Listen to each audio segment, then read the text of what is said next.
একবার এক বিষধর সাপ চলার পথে হঠাৎ একটি মানুষের রাগ আর মানুষের জেদ একজন মানুষকে ধ্বংস করে দিতে পারে। চলুন এই নিয়ে একটা ভিডিও দেখে আসি।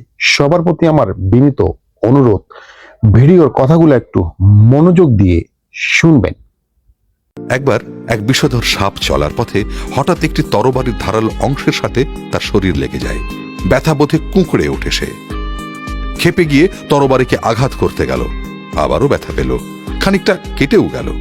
এরপর সে আরো ক্ষেপে গিয়ে তরবারিটাকেই শত্রু মনে করে তা পেঁচিয়ে ধরতে গেল, আর অমনি তরবারির ধারালো আঘাতে খণ্ড বিখণ্ড হয়ে গেল তার দেহ। অর্থাৎ রাগ বা ক্ষোভ এটা অন্যের চেয়ে আপনার ক্ষতিই বেশি করে, সম্পর্কে তৈরি করে স্থায়ী ক্ষত, সুযোগ নষ্ট হয়, জীবনে আসে রোগ, শোক, হতাশা, ব্যর্থতা, আর জীবন যুদ্ধের প্রতিটি ক্ষেত্রেই হেরে যেতে থাকেন আপনি।